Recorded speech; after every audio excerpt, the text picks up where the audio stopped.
అయోధ్య రామమందిరం కోట్లాది భక్తుల విశ్వాసం భక్తి కేంద్రంగా నిలిచిన పవిత్ర స్థలం. ఆ పవిత్ర గర్భాలయం ముంగిటే భక్తుల కానుకలు కొందరి స్వార్థానికి బలైపోయాయి.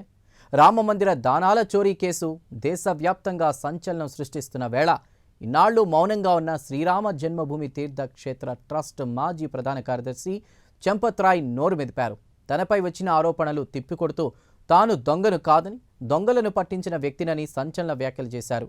హిడెన్ కెమెరాలు పెట్టింది తానేనని, ఆ విధంగా దొంగలను పట్టించానని చెబుతున్నారు. మరి హిడెన్ కెమెరాలు ఏం రికార్డ్ చేశాయి? 8 మంది ఉద్యోగులు ఎలా డబ్బు మాయించేశారు?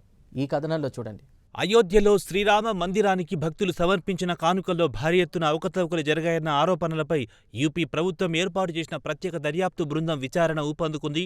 ఈ కేసులో కీలక వ్యక్తిగా భావిస్తున్న మాజీ ప్రధాన కార్యదర్శి చంపత్ రాయ్ తాజాగా పోలీసుల ఎదుట తన వాదనను వినిపిస్తూ సంచలన విషయాలు వెల్లడించారు. తనపై వస్తున్న ఆరోపణల్ని ఖండించారు. ఈ చోరీని కప్పిపుచ్చడానికి కాదని, బహిర్గతం చేయడానికే తాను రహస్య కెమెరాలు అమర్చానని చంపత్ రాయ్ పోలీసులకు తెలిపారు. దానాలుగా వచ్చిన మొత్తానికి, బ్యాంకుల్లో జమైన మొత్తానికి మధ్య పదే పదే వ్యత్యాసాలు గమనించిన తర్వాతే తన సూచనల మేరకు రహస్య నిఘా కెమెరాలు ఏర్పాటు చేశామని ఆయన వివరించడం సంచలనం రేపుతోంది. ఈ కెమెరాల ఫుటేజ్లోనే లెక్కింపునకు ముందే ఉద్యోగుల నగదు, ఆభరణాలు దొంగిలిస్తున్న దృశ్యాలు బయటపడ్డాయని చెప్పారు. తాను నమ్మిన వ్యక్తులే తనను మోసం చేశారని, ఈ కుంభకోణంలో తనకెలాంటి పాత్ర లేదని ఆయన చెబుతున్నారు. దర్యాప్తు అధికారులు ఆ ఫుటేజ్నే కేసులో తొలి కీలక ఆధారంగా పరిగణిస్తూ ఉండడం గమనించాల్సిన అంశం. దర్యాప్తు అధికారులకు అందిన వీడియో ఫుటేజ్ చంపత్ రాయ్ వాదనకు బలం చేకూర్చుతోంది.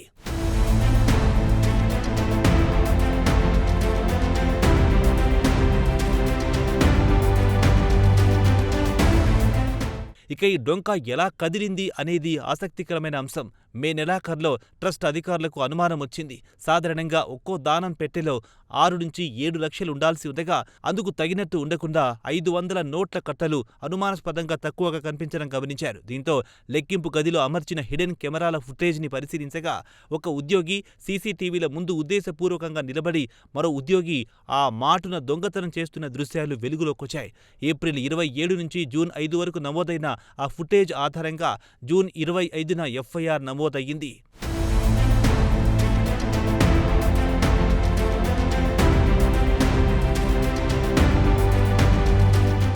ఇప్పటి వరకు 8 మందిని పోలీసులు అరెస్ట్ చేశారు. నిందితుల నివాసాల్లో సోదాలు నిర్వహించగా మొత్తం 7,02,00,000 నగదు స్వాధీనం చేసుకున్నారు.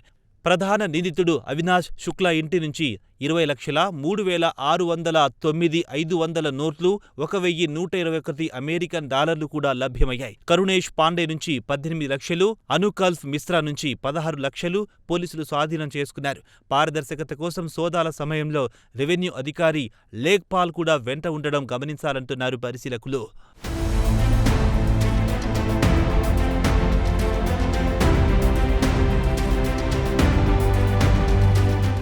ఇక దొంగతనం ఎలా చేశారనేది మరో ఆసక్తికరమైన అంశంగా మారింది.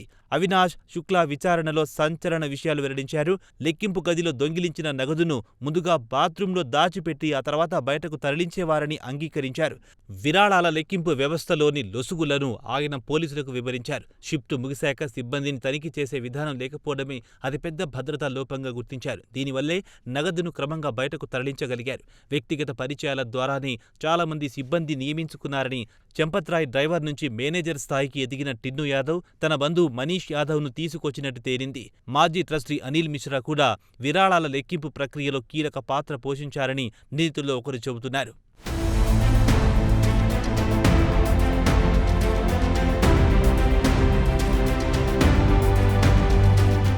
ఈ కేసుపై రాజకీయ వాదోపవాదాలు కూడా మొదలయ్యాయి.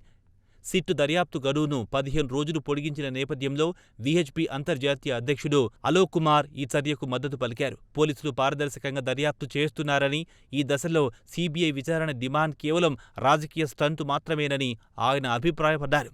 ఇక చంపత్ రాయ్ తన పదవి రాజీనామా చేసినప్పటికీ ఈ కేసులో నిందితుడిగా కాకుండా కీలక సాక్షిగా వ్యవహరిస్తున్నారు. డబ్బు ప్రవాహాన్ని పూర్తిగా గుర్తించేందుకు నిధులు ఎలా సేకరించారు, ఎలా పంపిణీ చేశారు, ఎలా నిల్వ చేశారు అనే మొత్తం ట్రాక్ను దర్యాప్తు బృందం పరిశీలిస్తోంది. మరిన్ని అరెస్టులు జరిగే అవకాశం ఉందని దర్యాప్తు అధికారులు చెబుతున్నారు. దర్యాప్తు పూర్తయిన తర్వాత సిట్ ప్రభుత్వానికి సమగ్ర నివేదిక సమర్పిస్తుంది. ఆ తర్వాత ప్రభుత్వం తీసుకునే నిర్ణయాలు ఎలా ఉంటాయనేది ఆసక్తికరంగా మారింది. రామ భక్తుల విశ్వాసంతో ముడిపడిన కోట్ల రూపాయల విరాళాలు కొందరి స్వార్థానికి బలయ్యాయా లేక చంపత్రాయ్ చెబుతున్నట్టు ఆయనే ఈ చోరీని బయటపెట్టారా అనేది ఇప్పుడు దర్యాప్తులో తేలాల్సి ఉంది. అయితే ఒక్కటి మాత్రం నిజం, పవిత్రమైన రామ మందిరం ముంగిట జరిగిన ఈ ఉదంతం భక్తుల విశ్వాసాన్ని కాపాడాల్సిన బాధ్యత ఎంత కీలకమో మరోసారి గుర్తు చేస్తోంది.